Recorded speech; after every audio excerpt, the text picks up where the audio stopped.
Bienvenue dans votre émission Le Grand Rendez-vous. Alors, un très grand plaisir également de vous retrouver ici à Diaoubé TV. En tout cas, ça fait un très bon bail. Mais merci également de nous retrouver un peu partout là que vous êtes, n'est-ce pas? Merci beaucoup, c'est pour les Sénégalais du diaspora. Salam alaikum. Big respect à vous. Donc voilà, leen di nuyu leen di chala bu baax a baax waaye mu ngi ne jamono yëkkilmoon dañu bàyyi xel alors dañuy kontaane bu baax a baax di ñu gunge aussi donc leen di ndamoo leen di sapo alors leen di ne seen premier numéro bi le grand rendez-vous tey jii le grand rendez-vous ñu daal di am dalal ndaanaan ca ndaanaan yi bu ñuy wax na ndaanaan nee naa leen gox bu nekk dañ fay dem xooli ndaanaan ak yënguwaayam ak tolluwaayam côté jeunesse tolluwaayam ak côté politique tolluwaayam ak côté développement ñu daal di nga cekket indi ko doog waxtaan ak moom tey jii nag dañ am ndaanaan bu mag ci commune nu Paroumba bi wala boog ñu nekkoo ci Pàccaana bi yëpp ndaanaan la ca ndaanaan yi muy wuyoo Mansa Wali Sané tey moom la ñuy dalal ci kër gi alors un très grand plaisir monsieur Sané de vous recevoir ici à Diaoubé TV. Salam alaikum. Bonsoir, c'est le spectateur de Diaoubé TV. Je suis honoré aujourd'hui de participer à ce grand rendez-vous animé par le grand animateur Abdoulaye Ba. C'est un grand plaisir de débattre avec ce grand monsieur qui fait partie des hommes où, je ne sais même pas comment le dire, des hommes qui boostent le Fouladou vers le développement, surtout à la formation aussi des jeunes leaders. Merci beaucoup. Merci, monsieur Sané. Donc voilà, ça c'est notre invité, monsieur Sané. Il nous vient de Paroumba. Alors, on te grand plaisir également, en tout cas, pour tous les jeunes de Paroumba, ZPS de Paroumba. En tout cas, aujourd'hui, on a l'honneur également de recevoir le coordinateur de ZPS de Paroumba. Est-ce que nous nous avons tout ce parcours? Quand moi, monsieur Sané? Ok, merci. Merci, monsieur Ba. Bon, parfaitement, école primaire Paroumba la jàngee. Mon cursus scolaire primaire bi Paroumba laa ko def. Ensuite je suis parti au CEM de Paco. Je fais partie des premières promotions ñu ubbi CEM Paco. Ok. Après le jour j'ai quitté Paco, j'ai fait Paco la classe de 6e, 5e. Je devais faire la classe de 4e, mais il y avait des difficultés par rapport au tutorat et consorts. J'ai pu abandonner Paco, je suis rentré chez moi à Paroumba pour reprendre la classe de 5e. J'ai repris la classe de 5e à Paroumba. Alhamdulillah, en 2008, 2009, 2010, j'ai pu décrocher mon BFM à Paroumba. Ensuite, je suis parti à Belingara, au lycée Serif Samsedine Aïdara. C'est là-bas que j'ai pu faire la classe de première, seconde. Non, seconde, première du moins. Après ça, j'avais un grand frère qui était en Saint-Louis. Bon, j'étais parti en vacances en Saint-Louis en 2011. Vu notre relation entre moi et mon grand frère, il a refusé que je revienne pour continuer à Belingara. Dans ce cas, j'ai continué mes études à Saint-Louis. Plus précisément au lycée fédéral de Saint-Louis. Okay. Aujourd'hui, on l'appelle le lycée Cheikh Omar Foutiyou Tall de Saint-Louis, ex-fédéral. Là-bas que j'ai pu décrocher mon bac avec une mention assez bien. Je suis orienté au niveau du GB, où j'ai fait la géographie jusqu'en licence 3. Même si je n'ai pas pu terminer la licence 3 parce que je suis admis au concours de Crème en 2017, au mois d'avril. Les résultats définitifs étaient sortis et j'étais en licence 3. Je n'ai pas pu terminer. On m'a affecté directement au Kolda, au CRPE de Kolda où j'ai subi ma formation. Voilà. Juste après ma formation, j'ai eu mon premier OS, cela veut dire mon ordre de service, m'a amené encore à l'IF de Vélingara. C'est moi encore. Parce que c'est mon département toujours. Okay. Ensuite, au niveau de Vélingara, on m'a affecté. Mon premier poste dans le département, c'était à Sindian Amadou Baylo. L'école Sindian Amadou Baylo, c'est là-bas que j'ai commencé l'enseignement proprement dit. J'ai fait là-bas 6 ans. Ensuite, en 2024, je suis affecté à l'école 1 de Koungane. Jusqu'à aujourd'hui où je vous parle, je suis là-bas. Okay. Maintenant, parlant de la JPS, la JPS, là, c'est une histoire depuis 2019-2020. 2020-2021, le parti PASTEF était là, les combats étaient là, c'était rude. Mais pour avoir un jeune qui est engagé exactement pour représenter la jeunesse auprès du parti, je me suis engagé. On était dans le département, je vous dire que c'était un groupe. C'est aujourd'hui que le JPS a beaucoup d'éléments. Mais on n'était qu'un groupe de 7 personnes. Que je peux vous citer aujourd'hui ici. Non, pas de souci. Voilà, c'était ça quoi. C'est depuis 2019-2020, on m'a confié la coordination de la JPS communale de Parumba. Même si je suis un acteur dans le parti passé à Parumba, un acteur clé encore, je peux vous dire. C'est pas pour se jeter des fleurs. Oui. D'accord. Voilà, on vient de découvrir l'homme Mansa Wali Sané, je m'excuse, enseignant le jour élu et militant la nuit. Mais justement, parlons militantisme.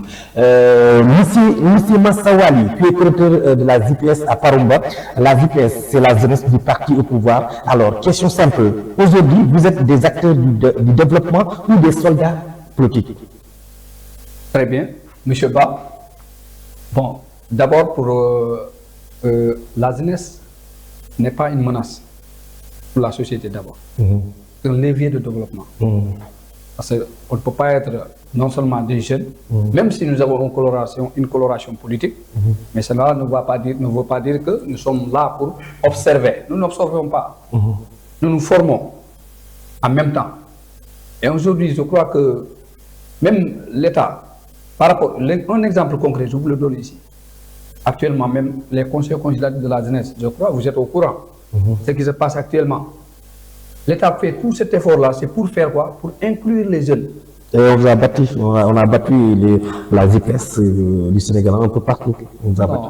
Ah d'accord, on y viendra. Il n'y a pas de problème. Mais maintenant, je vous explique quel est le rôle de la jeunesse et comment l'État central prend la jeunesse d'aujourd'hui.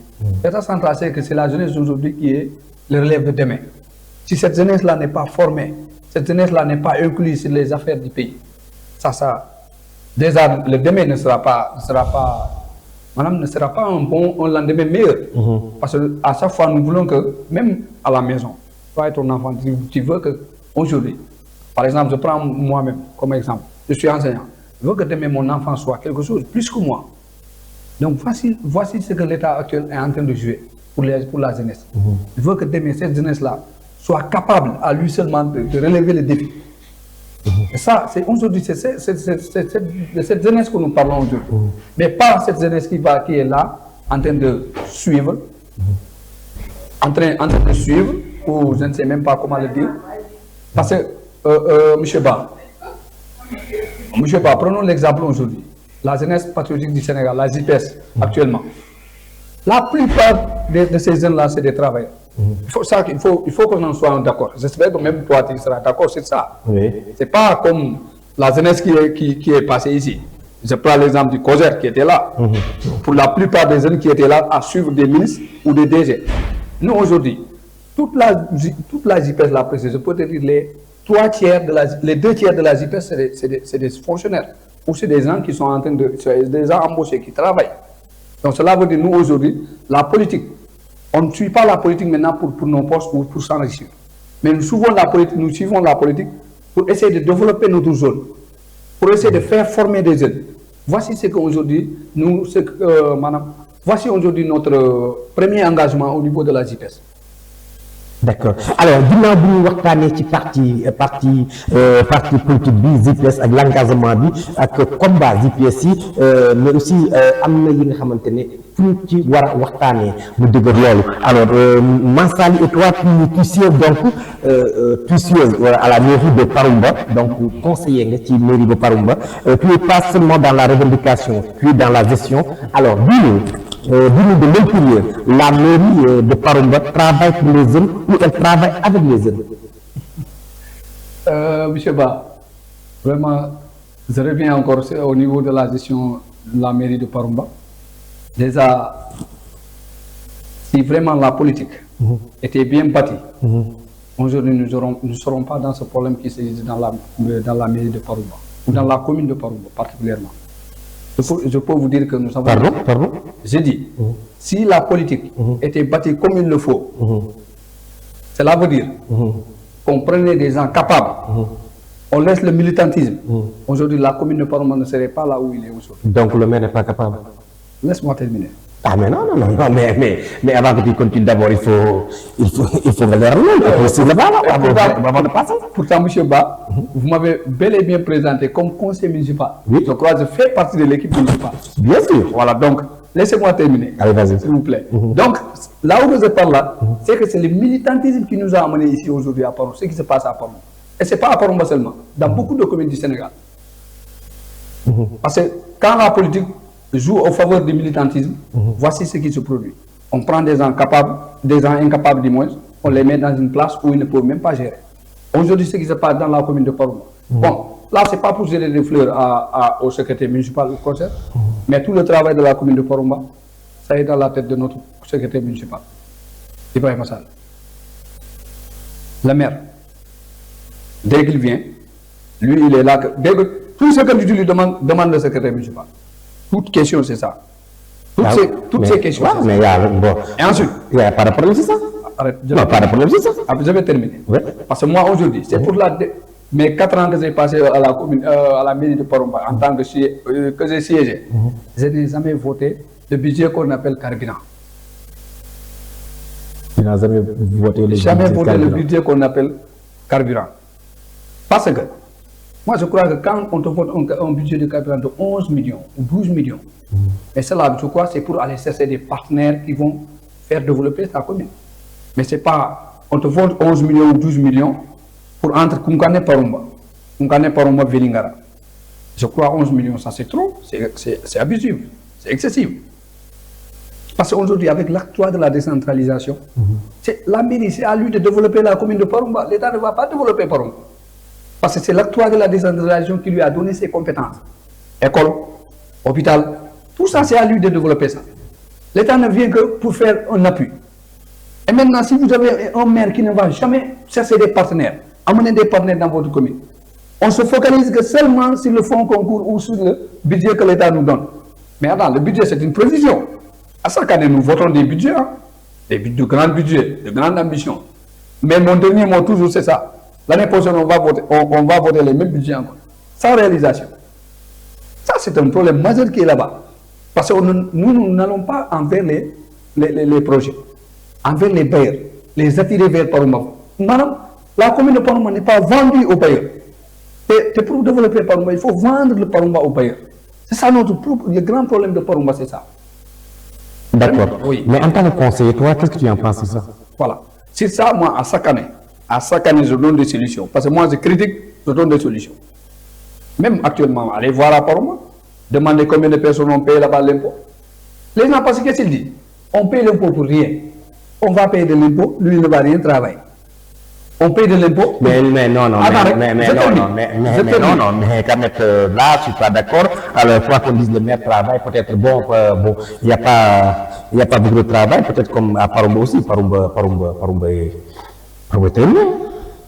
Parumba est très loin par rapport à quoi? Hein? Par rapport à quoi? Parumba est très loin pour que le maire puisse développer Parumba et que, bon, la jeunesse, la quasi de la jeunesse n'est pas avec lui, ou bien, bon, c'est cruel. Ah voilà, c'est là que je t'attendais. Dire que la qualité de la jeunesse n'est pas avec lui. Mais lui, aujourd'hui, lui, il n'est pas un politicien, c'est le maire. Tu diriges une commune.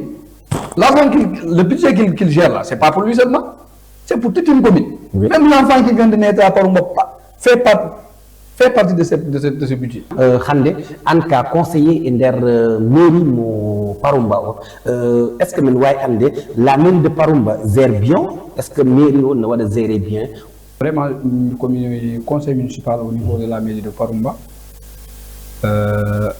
et à la rencontre qu'on va organiser commune Parumba, comme der mairie, tant que j'ai eu convocation, chaque rencontre de Tawé. Et gestion même s'il n'y a pas grand chose à gérer là-bas. Parce que il y a une gestion aussi, il y a beaucoup de projets où maire ont dit qu'il faut être géré. Mais qu'il faut être géré à la commune Parumba.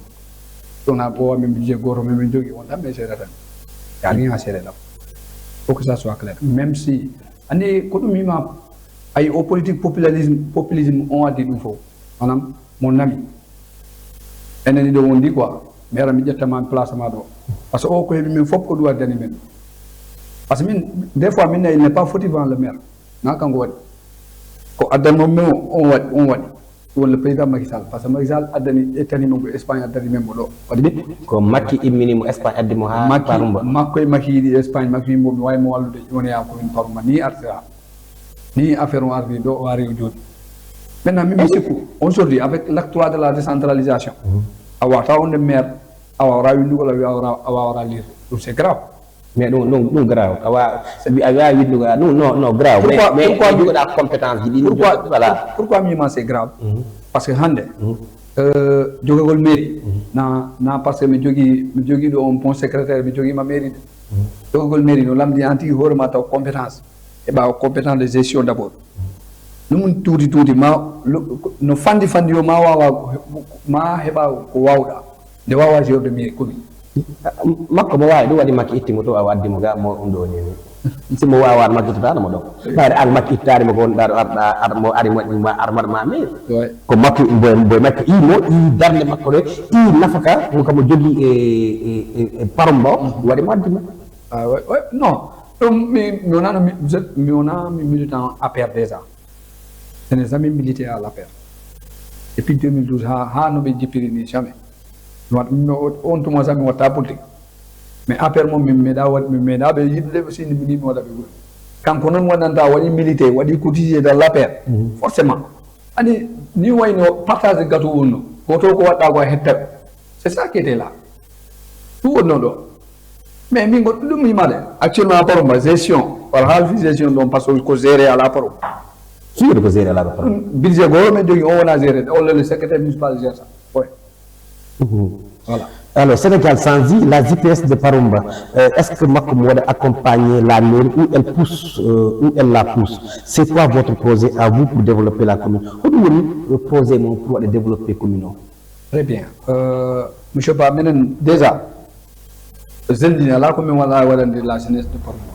Pardon? Maintenant, la JPS, le forum de l'emploi, de l'employabilité des jeunes et de recherche de financement pour les femmes. Pourtant, c'est le rôle de la mairie, tant qu'il faut le voir. Mais est-ce que la mairie a un bon défaut? Non, l'abdi. Quand il y a une formation des jeunes, voilà, accompagnement des jeunes, mais il y a une force qu'il faut le voir. Parce qu'on a non. Mais quand on dit que les gens boivent dans la parce qu'on a des jeunes entrepreneurs. Mais accompagnement, on est là. Tout ça, mais on a organisé, mais forum.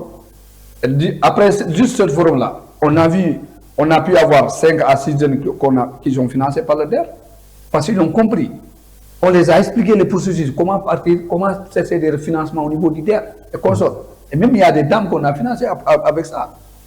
Donc, pour te dire que la JP ne sont pas à Parumba pour croiser les bras ou pour combattre qui que ça soit. Mais Parumba pour travailler avec la jeunesse de Parumba, les pousser vers l'employabilité, les pousser vers l'entrepreneuriat. D'ailleurs,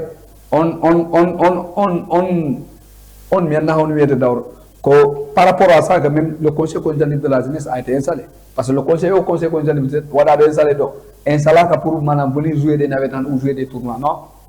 Ils seront là pour pousser les jeunes vers l'employabilité, pour aider les jeunes à entreprendre.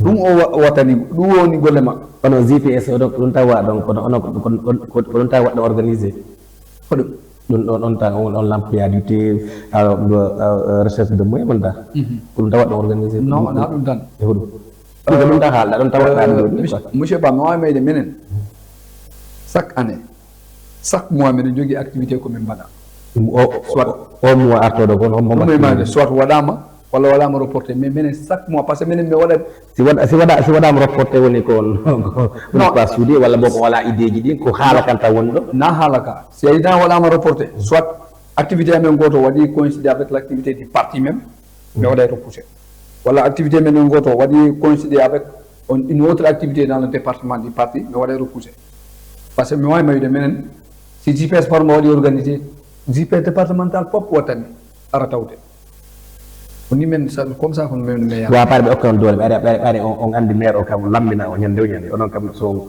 ɗo ñande woni ɗo ko maɓe ara département ara okkan doole hay département okkan doole mais ha joni o ronku maire o ronkat mo hay fof puisque bon kala élection arɗo bon il vous bat Il nous parle comment? Ah, il ne veut pas. Cette élection. Élection présidentielle, on va gagner. Élection présidentielle. Élection présidentielle. Il y a un problème. Élection non, présidentielle. Non, présidentielle. Présidentielle, on a voté. Pas Hanen, en personne. Pas Hanen. Oui. C'était Macky et Diomaye. Kono wonno do mais joni minima e ben ko min mo kala ko are mo lema ono bo dardane e o ko mi parumba o on do nite MP de ligue ono bo yide kay MP de ligue way Ibrahima ko o addo hanki lewi e dokala hondo lim donc on kam parce que parumba doucement ko dum andi mi fudi halde na a coupi gam hala gam yenni mi non ko dum ga ta do ala ko do kay jodi président OK président wi da ko Diomaye Macky législative hal do ngari ko moy législative donc bon ando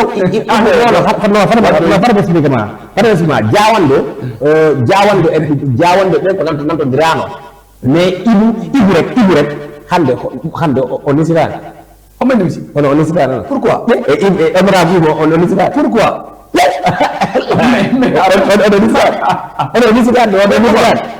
on is done. Jamais dans la vie. Ah, GPS par un des Iran. Dia GPS Indoni. Non, menim Iran. Non, non, what hal menim Iran. Hono menim Iran. On hal de. Angande for what am doing. Parce que en déjà, élection du minima législative, oui, non, législative jawandu ayoti. Oui. Législative. Menen comme wadi parumbako. Pour parum. Même batube.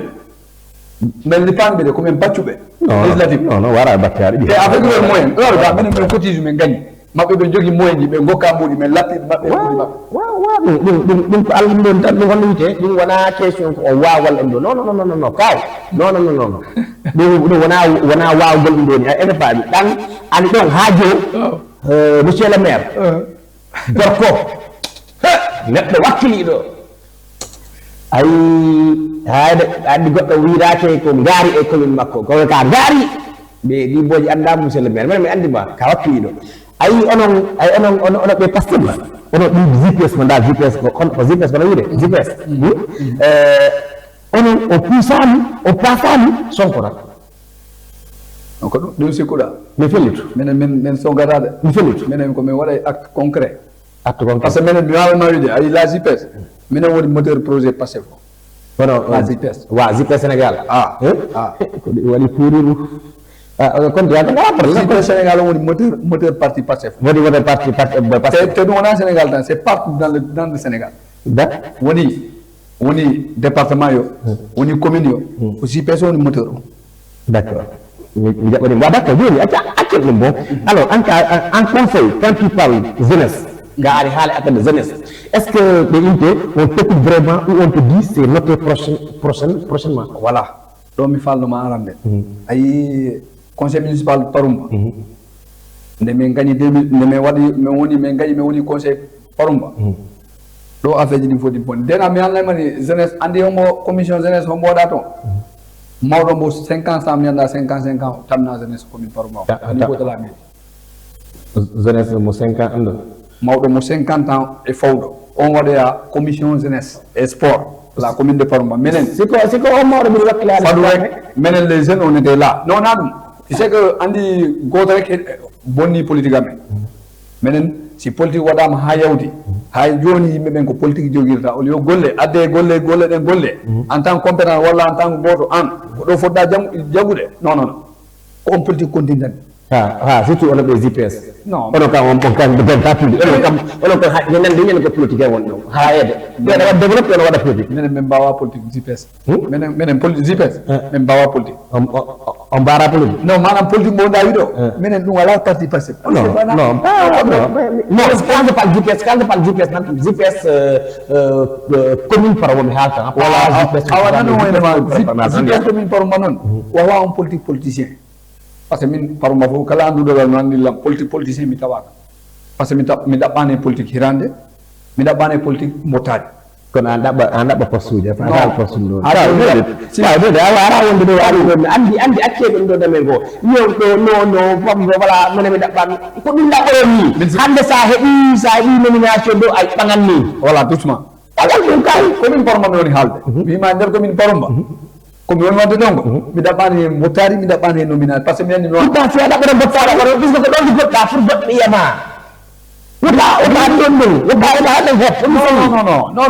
Non, même politique commune par mois, ou nanika.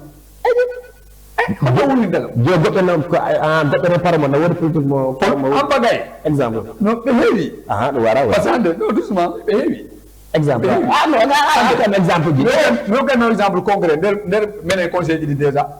Il y a des conseils d'entente. Il y a des militants qui ont hande yobete. Il y a des hande yobete bera. Manam be wi hande déplacement du conseil du yobete. Il y a braidi mabbe bera be jodo. Be jodo pour. Mais tant qu'on a du jolle pour me heba sa korum. Mais il y a de Congo là c'est des problèmes. C'est des politiciens bien d'accord. Politique jodi ni béton. Lumbe gënd.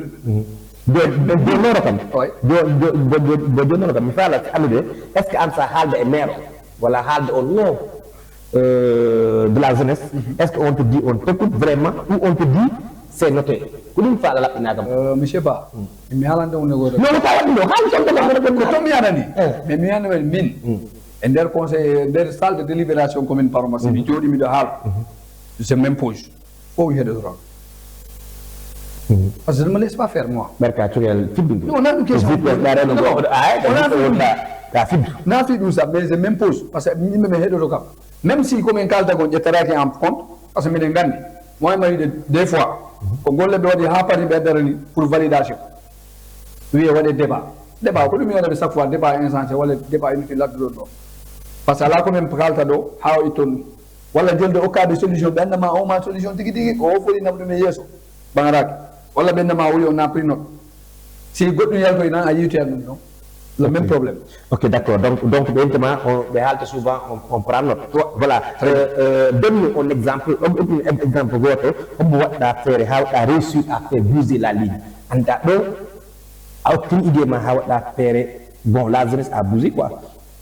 Ndera mairie par déjà donc bien ni ma d'abord mimi tam naka don ko da non hande azamin don hande ka kirel hande ka zem sa na di ham an di problème di zem di parum ba hande ulu ni est-ce que amé i khalde khamin ma pour ma bon communément en conseil quand tu parles de jeunesse on t'écoute vraiment ou on te dit c'est noté oui, après notre là, oui, alors, souvent même c'est noté. Mais après,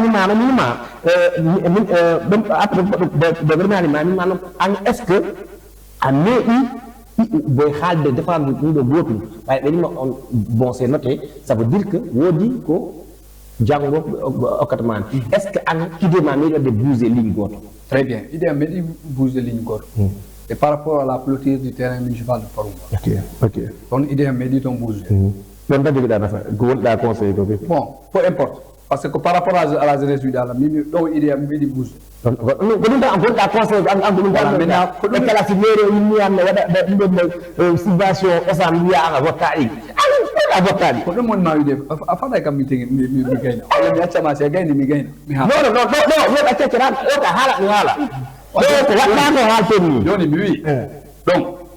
hay on terrain no clôture rali hami jabanam harade jasi donc habere parce que pourquoi site goddo be wonno men présenté site c'est pas favorable par rapport budget mo may jogio jon gayno wala non wada clôture makko ha gasa kenan yabe ledde no heewi bulle no heewi pour no ton donc un deux terrain ko jeya gesamba ko jeya do kadi menen non terrain municipal menen non sukabe paruma men je terrain municipal paruma men jogi kaydi makko menen jeyi men bibe si tay budget bibe si budget men jogi on 7 millions wa rawade oya yandi yanen clôture do na gayne kene watta do apari jogi batrade jogi potoji muhammad aren clôture do wa terrain municipal paruma gati tan tambinan ko yamen mais non be wi non do ne fandi et puis deuxièmement terrain on a paruma tan jeyi ko fota yakni sal de wade ro be non on fudina do amalgam parce que ari en via terrain on a pour baganje wala ko terrain municipal via c'est pour toute la commune mais est-ce que kumpe be joga marche kumpe be ro be déplacement reparu mi be menen paruma me di jouer de sa régional Kolda pourtant mi be sa régional menen fodje c'est toute la région de Kolda mais mi dum c'est pas dum pour ça terrain ité do nabe dula go ko di sarete déjà budget men ngando on no halaga entre mi et maire mais pour do ton ha mais son technicien tagi andi o ko woni halde gon du wara won parce que o yato ko cadele aduna de clôture ite kala sama bonne ton yahoy wadoytaake voilà ni wotini mais andi wata be kala na ma bon alors si tu devais défendre ton seul projet pour marquer Paroumba ça serait lequel et pourquoi celui-là mi hande si tawi mi waɗa défendre projet pour la jeunesse de Paroumba c'est la formation parce que hande jande bolo o kata emploi au Sénégal tolni hande ni o ma heɓa formation ma heɓa compétence ɓe wawa gollude Sénégal ɗo et l'entrepreneuriat aussi minen jogui sukaɓe on nanda ils sont capables d'être des entrepreneurs sont beaucoup mais accompagnement woni ɓe ala y a pas d'accompagnement et min mi ɗamini hande min mi ɓurno ɗaminde hande mi en tant si tawi wona mi même si je ne suis pas le maire mais si min tawi goɗɗo woni maire collaborateur walla waɗola écouté komin Paroumba mi waɗana min businaymo mais tawi mo to wonɗo mi nawa mbo hay siko de pourquoi do maire hettota ko musidɗo non aɗa andi divergence politique c'est ça le problème divergence politique ɗum woni problème makko ko yakkitmo ɗum fof ko ɗon divergence politique mais non mi ɓuuri daminade neɗɗo a arina a woni maire divergence politique ma o accanɓe te militant de la parti an on ti règle la cité min ɗum mi ɓuuri daminade en tant que si a woni maire mais c'est pas parce que min gomi maire jusqu'à présent divergence politique mo mi domno mi e o kaari ɗo pourtant an laami on quoi qu'il arrive ko an laami voilà Alors, tu es dans les classes à Kounkané, le plus gros problème de notre système éducatif, ici c'est quoi? Les programmes, les bâtiments ou les manques de débouchement? Alors, quelle est la solution numéro 1? Très bien. Donc, à Kounkané ici? Non, bon, c'est pas à Kounkané, mais... En général? En général, très bien. Système éducatif actuellement, nous voyons, c'est pas une question de... mais question de contenu. Contenu, c'est pas adéquat, même pour nous, c'est pas adéquat à nos enfants. Parce qu'il faut que nous acceptions que le monde avance. Le monde avance, la médecine avance, les enfants qui se naissent aussi. Est-ce que vous voyez un peu là où je voulais dire? Madame Soukabe Hande, Soukabe 2026, et Soukabe 98, ou bien Soukabe 90, 89, on a peu quoi? Si, effectivement. Parce que Hande, avec la médecine, beaucoup de choses ont avancé. Beaucoup de choses. Et dit nyamete di gadi ko nyamete ko enen ko nyamay don ko e be ko nyamata hande be suka c'est pas les mêmes. Il y a beaucoup de produits wala do introduire der au marché. Maintenant pour min contenu non ko fota ko éducation foti o kidde ko on contenu foti yarde be suka be hande to do wondo parce que plupart on c'est lari hande ko dum woni produit cadele ne fop ko ton suka be asikay be la volonté jangude asikay mais min mi hay mi wadi analyse ko dum mi directeur am nyamimo be on asa ko mabbe be mi ci ko hakkil mabbe tolni to be wondo. Parce que si tu prends aujourd'hui 10 enfants, à travailler 3 ans, on est en phase avec le contenu que tu as enseigné. 3 ou 4. Ok. D'accord. Alors, je vous rappelle, Khande Kodomeno, que Mas Wali Sane, le connaisseur GPS de Paroumba, en même temps qu'à mon conseiller, tonto mairie, mon Paroumba, et aussi comme mon Djanginowo. Donc voilà, Mas Wali, Mako invité même. Alors, monsieur Sane, beaucoup de jeunes de Paroumba pensent que pour réussir, il faut partir à Dakar. Toi, tu leur dis quoi? Cite-nous une opportunité concrète qu'un jeune peut saisir aujourd'hui à Paroumba sans quitter la commune. L'activité aujourd'hui à Paroumba, comme je vous le dis, même l'agriculture ça paye. Mais comme enseignant, mais je travaille bien la terre. Okay. Moi, pendant les vacances, je pourrais rester ici tranquillement à Kounkané. Je pourrais rester ici, boire du thé avec vous, chaque jour. Jotaï, madame, Demnipi. Mais moi, je préfère rentrer chez moi à Paroumba, aller exploiter les terres que j'ai. Et beaucoup de jeunes, c'est ça le souci. C'est un problème. Okay. Parce que la terre ne ment pas, comme le dit tout le monde. La terre ne ment jamais. Tout ce que tu investis sur la terre, tu pourras le retrouver. Et moi, je ne vois pas quel est l'intérêt que l'agriculture. Mais même l'autre jour, j'avais une rencontre là avec un des jeunes. Au même mais ils enseignent parce que je suis tracteur. Si. Allez, vas-y. Il m'a dit, mais il a quoi, j'enseigne parce que je suis tracteur. Si j'ai eu un tracteur, il a dit, je vais abandonner l'enseignement. Pour aller faire quoi, j'ai des terres. Avec mon tracteur, 6 ans de visite dans Paroumba. 5 ans là, la maille. Je serai un grand fournisseur dans cette filière. C'est ce que je lui ai dit. Ok. Voilà. Massa Wali, enseignant, conseiller municipal, connecteur GPS à Farouba, 3 casquettes en même temps. Qui dort quand? Et surtout, comment tu gères pour que tu ne prennes le dessus sur l'autre? Très difficile d'évolution. Difficile. C'est pour là, dès que je reviens les week-ends, je reste. Si je ne suis pas parti à l'école, je ne reste qu'à dormir. Les gens me disent, mais toi, tu dors trop, parce qu'ils ne connaissent pas. Ben là, on est exactement on est emploi du temps. Chez un emploi du temps. Aïe, on a jeudi. Nous, tu dois demander emploi du temps. Week-end. Qu'est-ce que je dois faire? Si week-end, il faut que tu vois. Et heure, mais je dis heure, voilà. 23h, tu es temps. Aïe, comme il y a un urgence, mais 23h, aïe, au téléphone, comme il fait. Parce que il va me mettre D'accord. L'école à la mairie, qu'est-ce qui t'a fait sauter le pas? C'est un coup de colère, une ambition ou un devoir envers les hommes de formation? Très bien. Exactement, c'était en 2020. Moi, je 2020, nous avons une activité pour politique. 2019, j'étais militant du passé. 4 ans, mais je en tant que politique, et c'était en 2020. Un candidat, c'est l'ancien PCR de Parumba, Ouri Diallo. On a dit comme Adam Gagalamen, Kungan, d'autres. Au Hali, ses projets, au Hali, ses ambitions, mais non, en animé de Noyari, go. Il n'est même pas là qu'il y a. Mais comme Kao, c'est un entendant politique à Yahweh. Ben demande, ben yo moi, et Yahweh, et au monde, et au Talato. Mais à la mémoire, mais au Jokigam, Hanimen, Jokondri, Ham, et Foyad. Parce que mémoire, il m'a des canconat politique.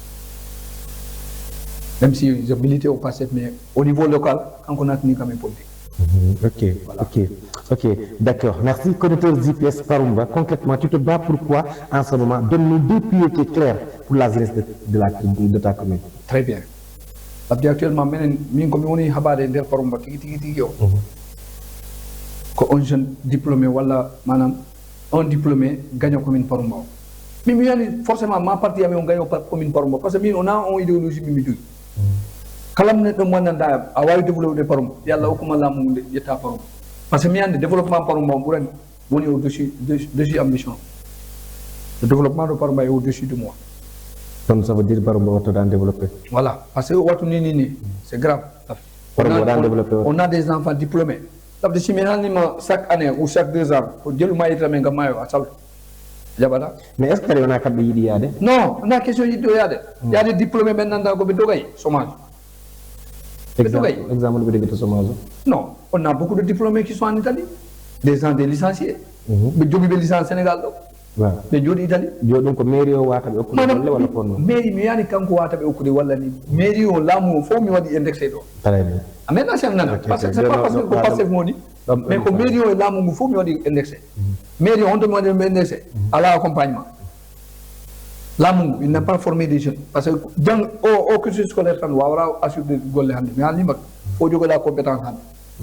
Parce que même les concours là aujourd'hui c'est plus difficile encore. Concours mo même da o buri met. Mais si tu as eu des formations, tu as des compétences. Tu as des compétences, tu as tant concours, tu as concours. D'accord. Voilà. Alors, Khalim Sebe et département, on a affaire de honorable Ibou Guy. Alors, est-ce qu'on est en amont? Bien sûr. Mais personnellement, nous sommes en amont. Donc, Parumba et Ibou Guy, ça va? Oui, en tout cas, nous, ça va. Et les autres communes, en tout cas, ça ne va pas. Bon, tu sais que actuellement, passé départemental, nous avons rien de beaucoup heavy. Voilà, Ibou ko fa la taw de Diomay. Non, jamais dans la vie. Ibou c'est un pire passé fier. Mais non, il n'y a pas un débat sur ça. Antiganandi, du mal. Mais le pire passé fier Ibou. S'il y a un auditeur de Diomay, Ibou Taorak. Jamais dans la vie. Parce que, Midandi, relation est pro Noé. Et puis il est loyal aussi. Il est catégorique. Donc, on a beaucoup. Je peux dire qu'il n'est pas catégorique. Non, tu sais que nous avons eu des problèmes de département. Nous avons eu des donc mais problème la woodi. Il y a beaucoup de problèmes ok dans le département. problème on a passé o jogui problème. Non, on n'a pas cette dame. Hono député mo o jogui problème. O laabi député mo jogui problème député. Même avec notre député, il a problème. Voilà. Mais Faut que ça soit clair. problème. Il jogui problème. Il jogui problème. Ah, voilà. Bon, ça, Commune bi xam ay mi anda. exemple nga ko. Non, mi anda pour les autres communes. Commune amo. Non, andi on mi ta be jogui commune bi jogui problème bi ya. Oui, non, mi ma problème ko woni der passé départemental. Moi ta hus de bruit. Parce que non seulement je suis comme membre. On a mi tawaga bureau départemental. Tawaga di bureau départemental. Surtout passé. Mais anani na wodi yaltobe goddo yalta. Non, mais andi ko mon nande o tanko mi yani preuve wala mi yalta groupe parce que omo yalta wodi no vela hana mo yide kala hana mo ham yalta e balle no mo yide omo wodi vela kala yalta yo mo yatti parce on ka bani bindi lek mo ba fe parce bo yati mo comment ko vela kala we no jiri mo no on mo yide ngani woni yide on no ko wakki no do non oh David chargé de mission Seydou Diaw coordinateur anandi mo bien sûr voilà ko 2020 donc mene jogno petit PS départemental au moment que nous mettons ɗum mi woni il paraît que makko e honorable wona noon ɓe awlaki ɗo woro makko e honorable wona noon wona hono non ɓe awlodaki jeega ana andi ba si goto o kama golle mum ha o yaay si goto manam teddugal mo joguɗa on simi tottima ɗum gasi le reste on teddumdira nder moɗon bien sûr ko ɗum ɗonnaki buga minen non seulement ɗum woni mawide mi wi minen hakkunaɓe minen teddodiri ala ko manqui respect on tawa klasodira oɗo kadi sonko e joɗaɗi gayna ko ɗum wonma mi wi si teddungal no woodi hakkunaɓe men tan le reste ɗum ça ne manque pas de divergence, ça ne manque pas. ɗum hay ka nder galle mon yaade divergence minen wala ɗo minen galle men ɗoɗa ɗo hay ɗuma andi wala galle men ɗo ɗo ala ɗo labdi ala to yara divergence o ala ɗum c'est forcé kono donc le département le PASTEF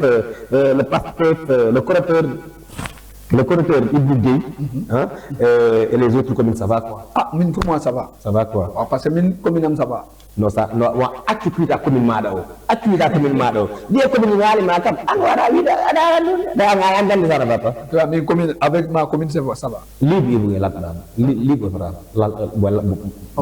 honorable latɗamo est ce que ça va honorable Ibou min andamo est ce que ça va wa est ce que commune jiɗi makko ɗiye commune ça va ça va ligue mo jondare ligue mo mais ça va hayanga Ibou Gueye o namdirta comment non la dernier appel makko non la dernier appel yalta nder ni appel honorable yalta fadu wonama Ibou Gueye goɗɗo ɓe honorable mi jogini worma kadda mi da ɗin ɗo joroɓe Pastef labdi ko whatsapp ligue ɗi même si on a labdi d'accord joni oui hono sikkuɗa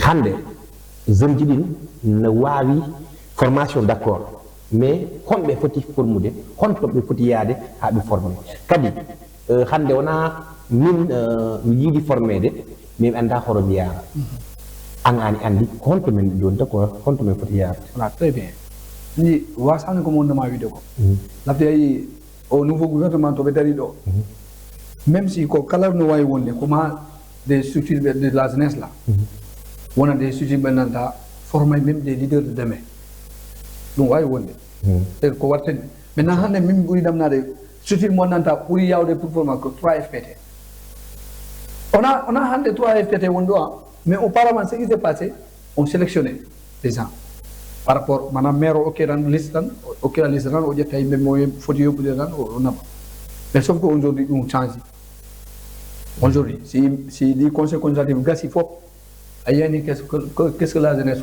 comment on va former la jeunesse? La jeunesse sera formée. Ok. Inch'Allah. D'accord. Merci. Adjarama, min weltima noddede noto adjarama nda woni si mi wodi ko mi falnoma landade woni mi landaki ko ɗum te a falnomi landema donc a wawi ɗum yawtude. Non ɗo kay mi weltanimama déjà parce que thème ko thème wonnanta ko thème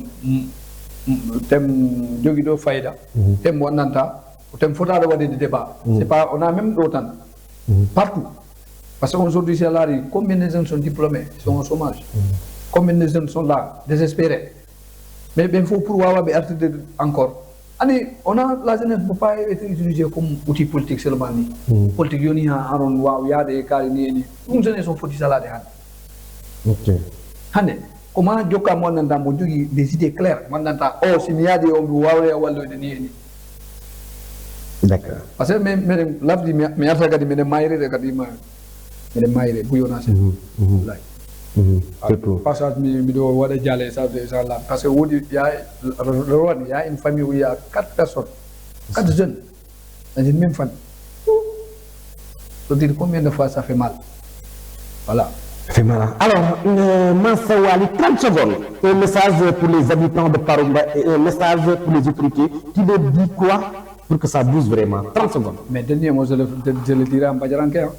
Vas-y. Pour l'émission sans parler Bajaranké. Vas-y. Tant que Bajaranké à l'émission. Mansa Wali, mais man nag boo fi waxee Bajaranké déglu Bajaranké. Dinaa wax Bajaranké moom. Parce que bu ma jógee sa plateau bi wax mu Bajaranké. waa léegi bon da nga bàyyi ba ma poser la question après mun nga xalaat 30 secondes laa la ma léegi waxal Bajaranké. waaw léegi bàyyi ma wax Bajaranké rek tuuti parce que am naa ne samay mbokk yi peut-être ñu ngi seetaan. waaw. Maintenant yang kay mampagne nguduma kawdare. Kaba mun ka fona émission sen pañere mene. To ni jeni mun re nyandal master una se hakikati seti ya. To mbani wana bende mayno hambe tabi ko walla hambe na ngaya po fi. Ni be du sabo yang kabe. Vraiment pañ menen kuntuma kawdare mampagne ba paru ba fop. Mampagne communauté jadi sen père yak yang han diaspora père pañ menen kuntuma kawdare. May num praye nu jase biara ni me biara. Nimbe biara. Voilà. Allez, salam alaikum. Allez, si dernier 30 secondes boobu. 30 secondes.